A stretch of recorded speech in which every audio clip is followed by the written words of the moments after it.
Good morning, everybody. What we would like to do this morning is, maybe you can help me here, Erwin, is take a look at our work of last year, because we worked very hard actually to come up with the Naarden Declaration. And what we were wondering is it still up to date? That's first. And secondly, how are we doing with regards to this Naarden Declaration? Are we actually doing what we declared what we're going to do? So my first question to you is this still up to date? Do we need to add something? Do we need to adjust something? Richard? I think it's very beautiful. You're going to get a mic. Just a sec for our friends at home. No, I think it's very beautiful. It sums it up very well, that we're really trying to get everybody to work together for the cause that everybody agrees with. And I think it's very beautifully written. Excellent, thank you. Who else would like to comment?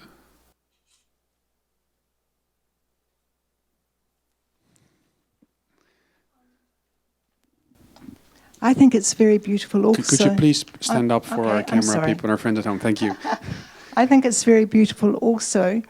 I wonder, though, whether it's time we wrote as if we were embracing the whole of humanity. It seems a little bit as though it's for us. And I wonder if now it's time to write for all of us. That's a very good question. What would you suggest, actually? So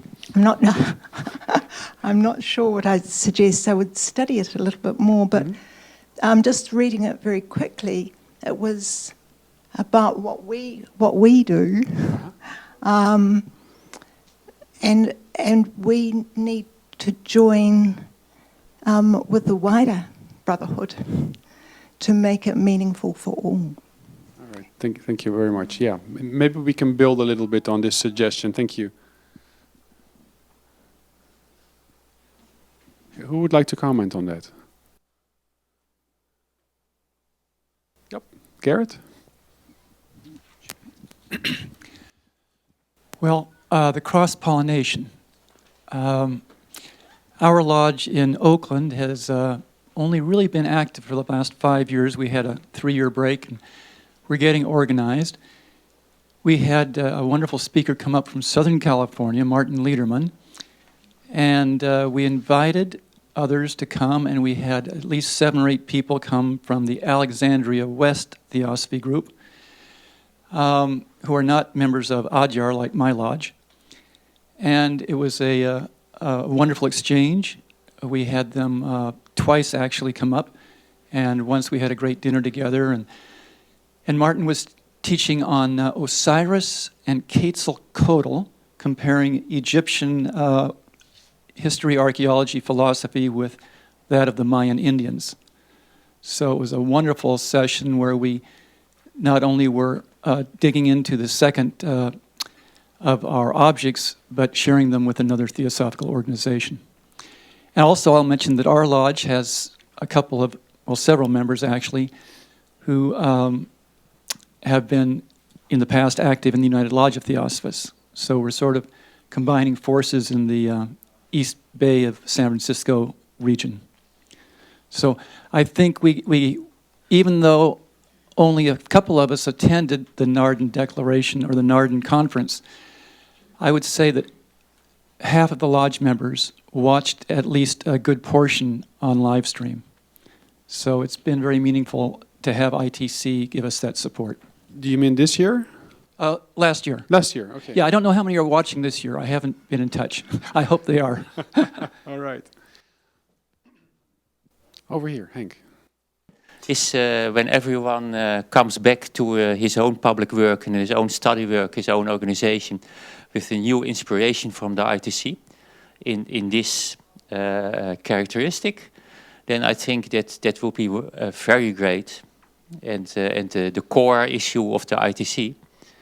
And well, I think that's exactly what it is formulated this way. So I also don't see any restrictions to humanity at the moment, or in the formulation. I would say we have whole humanity already in it. But that's my impression. Yeah.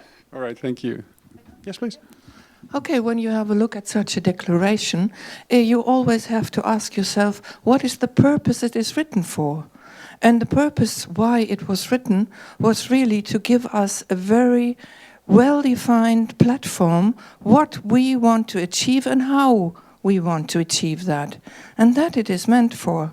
So it is in a way for us, but it is meant on how do we want to work to reach out for humanity. Shortly put. Thank you. Okay, young kind. Yes, I have one here myself. Last year, and I think when I look at the declaration, I think it speaks for itself, but I think I should like to share with you that last year a discussion emerged about whether we were spreading Theosophy and what that spreading exactly meant.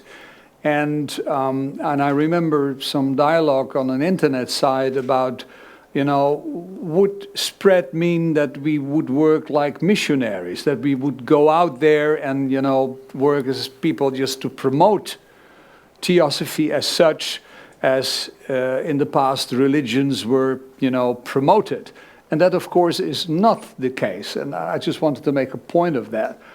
So when we talk about, making Theosophy accessible and the efforts that we have put down here in this declaration, I think that we actually talk about making it accessible for those who are, ready for it and for those who not. So there is no, literary sense to spread Theosophy as some people interpreted that. That is what I wanted to add to this.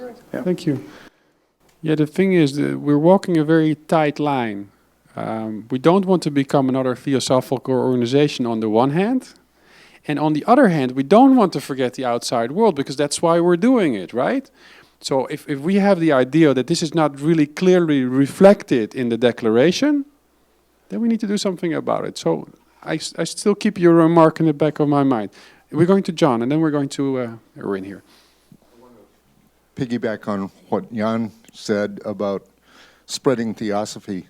I think that that's the role of the organizations, the existing organizations, and the ITC is not another organization who is out to spread Theosophy, but it is an organization of Theosophists whose role it is to spread Theosophy. So our job as an ITC is to help or facilitate that. The cross-pollination you've heard about all weekend, that's the role of the ITC, but it's your job and your organization's job to spread Theosophy. Thank you. Let's go over here. Well, actually, John more or less said it already, what I would like to say. But maybe something else also is, if we think what we stand for, and we are all Theosophists or trying to be Theosophists, if you see it from the definition as Theosophist is he who does Theosophy. Then, of course, we work together, brotherly. We all have the same aim. We work for humanity. So actually, there's nothing else needed if we just act as Theosophists. So, and I see ITC more or less as a temporary thing, although it might last for a couple of more incarnations. But because it's obviously is needed at the time to get this contact more going, and it works. So, and I think we have to see it in that way, indeed, because if we just act, and there are so many beautiful examples exchanged in the days before, be the example, live the life, walk the talk, and then we are already doing that, and we are doing that, of course. Like Joy Mills beautifully put it, had to become a lamp for others, to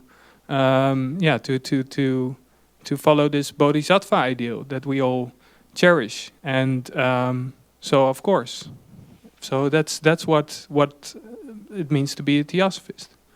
So. Thank you, Erwin. All right. Yep. Linda, let's go. I very much appreciated what Erwin said. Just to clarify what I said earlier, I see this as a first step. The next step is not to go out and proselytize. It's not to be a missionary.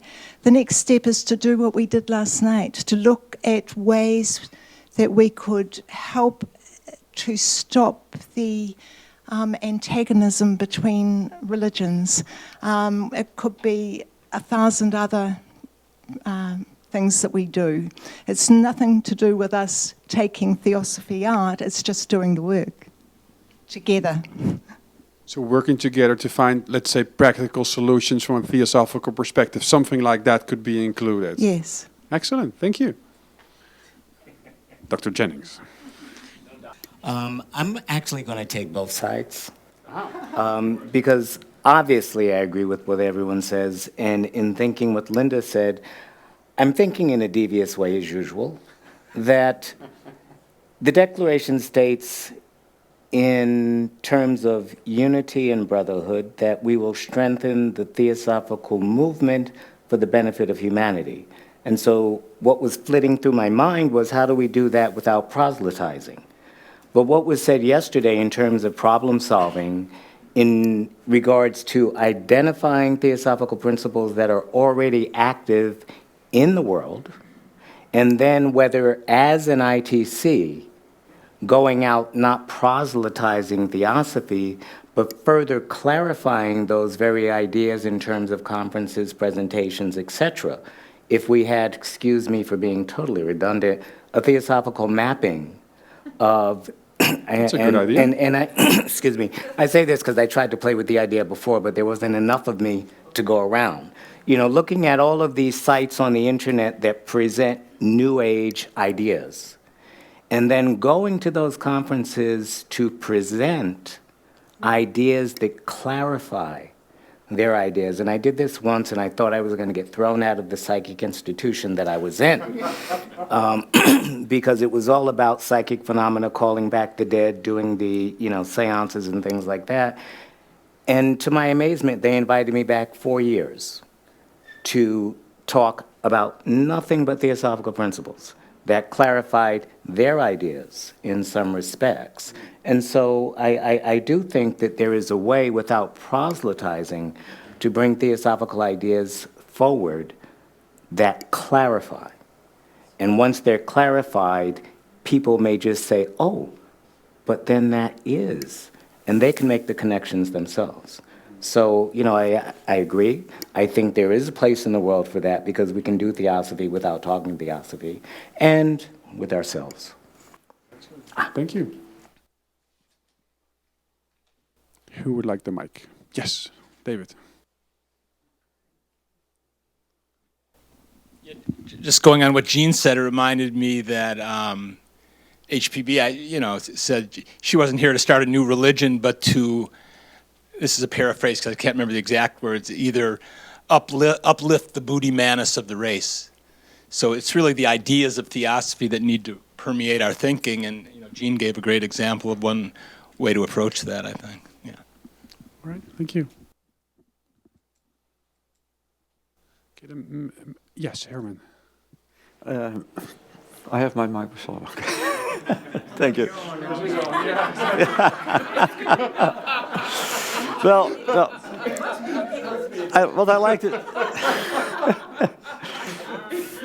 What I like to say about this declaration is, and it really comes back to my mind, the evening that we created the basis for this. And we were sitting with a couple of guys, and there were really some guys with quite strong characters. So the temperature in the room was going up. We had quite some discussions. Sometimes we need a break. And no, you cannot say that, want if that, and so on, and so on. But in itself, this document is such a marvelous example of cross-pollination, because it was warm, and it was heavy, and it was intense, but we all know tomorrow morning we have to come up with something. And then you see that it is not a matter of just going home and thinking, no, you have to put yourself under a little bit of pressure and say, no, we have to do something.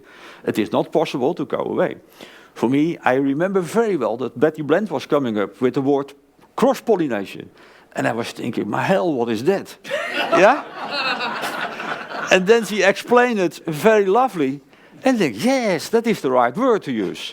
And now, believe it or not, last year, I didn't know the word that it was existing. And now it was becoming, in just 1 year, it was becoming a very important word. And now we use it quite often because it is a meaning. We built an image around it. Of course, last day or the day before we had some ideas about the bees and so on, and it was not really complete, but okay, the idea was clear. But now it lives in our minds. And now we have seen what we have done in the past days. We have working accordingly. So what I like to say is that don't be afraid to be under pressure, spiritual pressure. And you have to do something. So sometimes there is no time to be relaxed. We have really to do and to work hard with each other. And I think this lovely document, and I'm still reading it, and I have not an intention to say, oh, you should change this or you should change that, because it is quite well polished under pressure. Herman, I can say from a personal point of view that last year I did feel a little bit afraid because I did feel the pressure, people looking at me saying, oh, you've done this before. And then there's more than 100 people who try to get together around a certain declaration in such a short time. It was just amazing. Sometimes for like a management team, it will take weeks or months to get to something like that. So it also goes to show the spirit that we share together. That is actually the unity that we were looking for. Yeah, perhaps I can add to that. By the way, it was really hot in the room. Herman, it was really so hot, and we had these representatives from the three mainstreams, and they were just looking at these papers. Oh, we can do that, and no, we shouldn't do that, and it was really a remarkable sort of experience, as Herman explained. But there's one thing that I think you folks could do when you go out there back to your own, circles. When I look back at what happened after the event in Naarden, was that some people who had not been present started to ventilate their opinion. And I believe that within our own board, we have been talking about it, Herman and I have been talking about it. You see, all that was, ever since 1895, is based on a memory. And you take that with you in a suitcase, you pick it up from people who tell you the stories about what happened. But as you have experienced here, all that was supposed to be between us falls away when we are on a person-to-person contact. We received criticisms, some severe criticisms, like, one group is going to dominate the other group. Oh, and watch out for Herman Vermeulen. Or watch out for Jan Kind. Or I don't know, we had to watch out even for you. No. No, it was, so I said, so I phoned, here's my Skype buddy. So we Skyped early in the morning, coffee with Kind, the sessions are called. And I said, Herman, do we have to be afraid of you? And of course not, but it is very important, really, when you go out there and you meet people who say, okay, what was it like? That you are our ambassador because you saw it happen here. Once we talk on a one-to-one basis, all that was just disappears. And then we come to the conclusion that we have so much in common. Yes, there are differences. Thank God there are differences. And there is not in one way any intention that one group is going to dominate the other, or that we want one large theosophical organization, as Piers Sphinx that wanted to establish in the 50s. As in the early days, Godfried de Purk and Annie Besant were negotiating and organizing one large theosophical organization. I think Hank mentioned that, by coming to ITC and get inspired here, you go back to your United Lodge fellows, or you go back to your ADR fellows, or you go back to the TS Point Loma, or even if you are not affiliated, being a better student of Theosophy within your own respect. And you can help us by going out there and explain to people what happened here.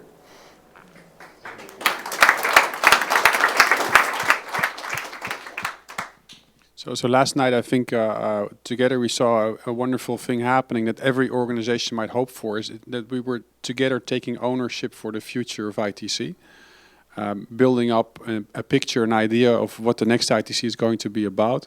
And with the same thing in mind, I would like to focus a bit on this wonderful word, cross-pollination. I think Jacques rightfully said last night, we need to make sure that we keep doing that. And we build that up. So my next question to you is, how are we doing in this specific area of cross-pollination? And especially, where do you see opportunities to cross-pollinate more or better together? Yeah, I think the only way to practice cross-pollination is to start with doing things. Like we have in this beautiful phrased declaration of Naarden, we have the sentence, we endeavor to make Theosophy a living power in the world. And Jean just gave the example of supporting those conferences of people who are in Spiritism, and to tell them the real basis of certain phenomena. But we can, apart from being invited or presenting ourselves as possibilities to clarify things with other organizations, there are, of course, the needs in the world, like Linda just mentioned, the antagonism in the world of the religions.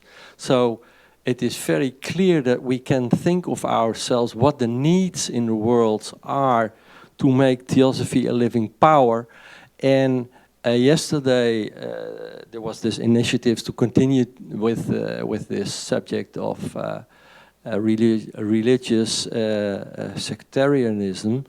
I think the best way to go forward with cross-pollination is to select a concrete theme, whether we use it for next year's presentation to a public or not, but something that is really essential for making the suffering in the world lesser, because we have so much to offer to the world, and there are so many needs, social needs in the world where we have so much to offer, that it is a matter of thinking, selecting, and then say, okay, we are going to work out this topic because we know there is a need in the world, and we do it together. So we combine forces as theosophical organizations, and then we will think together of the channels in which we can offer this theosophical thoughts, which may bear fruit in the world and have a certain proactive or preventive working for all the problems there are in the world. So I think cross-pollination, yes, we need to have more experience, yes, and the best way to do is to start working on a certain topic and see how it works when we work together, and also how we become successful in finding the channels and the identifying opportunities where we can throw in our theosophical products, so to speak, in modern language, and then see how we can have an impact. So pick a topic and build the bridge as we walk on it, is what you're saying, actually. Yeah. All right, excellent, thank you. Jean? Yeah. Oh, am I? Oh, I'm hooked up now. Sorry. See, when you complain about who gets things, then you can get turned on. Yes. Thank you, Erwin. I mean, I'm just listening to what Joop said again, and I'm still struck, and I guess I'm obsessing on this idea of a real challenge to ITC to create or imagine a universal vehicle of religion or spirituality. I mean, if we are understanding, as you say, what the social needs are, if we have an understanding of what true spirituality is, supposedly, and how that spirituality breaks itself up into the rays of the rainbow, so to speak, we should be able to get in there and argue and fight and have conflict, but realize the polarity after all of that to be able to create a vehicle that would supply and answer the needs of a humanity regardless of where they are, regardless of culture, regardless of geography. And the model for that is nothing less than the universe or the body, because each organ has a different function, doesn't look like the others, and yet there is a single blood that flows through all of them that gives that nutrition. So, I mean, I would say if we really want to get headaches and if we really want to challenge our views and challenge Theosophy, that we work on that as a project. Doesn't have to be for next year because it may take longer, but as an ITC effort. I think the seed is Yeah. planted here, so Yeah. yeah. Thank you very much. Was Jacques going to say something? There was a microphone next to you, is that correct? Or okay, wait. No? Thank you. I did not want, but I can. Oh, I'm sorry. You always can. No, I think thank you for the opportunity. I just want to clarify what I said yesterday. We've been concentrating up to now on the core teaching and everything which make us working together. Maybe it's a feeling. I sense, and we know that we still have road to do before we can have a complete unity and working without any roadblock. And to do that, it may be useful not to put our difference under the rug, you know, because, as I mentioned yesterday, they may burst again and have an impact on our common work. So I think Joop has a very good idea. Let's be concrete and work on a subject which can be put outside. And at the same time, try to identify, if any, because maybe at the end of the day there will be no issue, but if there are some, let's identify them very soon. Excellent. So then I'm coming back to our lunch meeting, right? Where we're going to continue at least on this subject, and maybe other things are going to come up. Thank you, Jacques. Helena?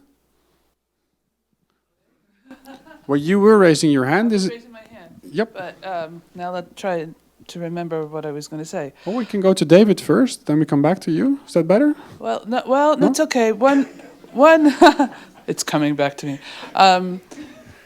I was thinking about cross-pollination and the role of the astral light. And I think that with all the pressure we were under this year, we actually developed a few pearls. And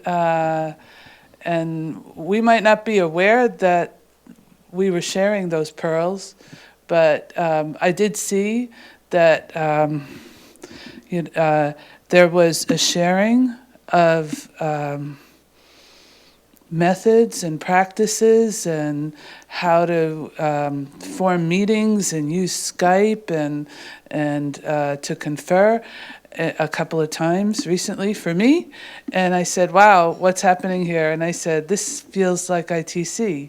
So somehow we created a body, and it's got some traction.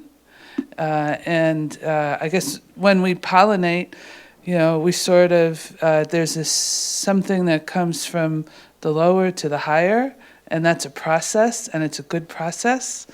And so I think we're having an effect, believe it or not, and a good one. Thank you, thank you. We definitely are, and even if we are still in very early stages and trying to find patterns in which we can work together, but something's happening, definitely. David, and then I'll come to you. Yeah, on this subject, I just wanted to float an idea. I was involved in something once, and you might consider this in your groups and cities and stuff is, and this kind of came off of what Gene was talking about, his experience with talking to those people.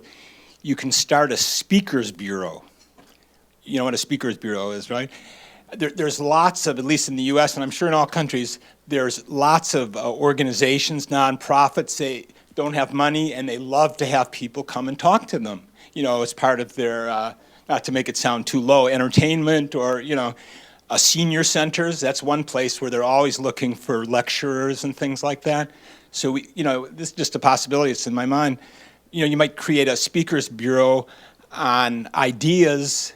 So it's not maybe labeled Theosophy, but they're purely theosophical. That, you know, so they're not stamped like religious. We're bringing, you know, this group in or that group in, but dealing with ideas, and it might be an inroad to have people calling you rather than trying to reach out to them. Very interesting idea, and I think the top act we already have. We've seen them 2 nights ago. The what? The comedy act is going to be the top act. I think right. for the couple of months to come. Yeah. Anyway, that was interesting idea. Speakers Bureau. Very interesting idea. Thank you, David. Sure. Let's go to Jan Jelle here.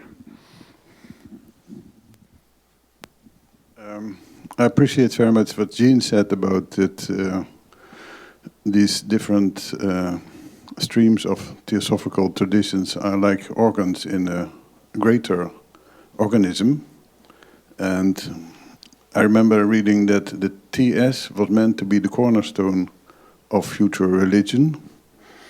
So maybe there are now 4 cornerstones, and we should not put all the cornerstones together on a heap, but place them at a distance so they can interact and have a relation on which a greater structure can come about. And this coming about is in cycles. Pollination is only part of a cycle of a living organism that recycles itself. So after pollination you will have fruit-bearing cornerstones, and the bricks will come between these cornerstones, and we see a greater structure coming about. Nice picture. Thank you.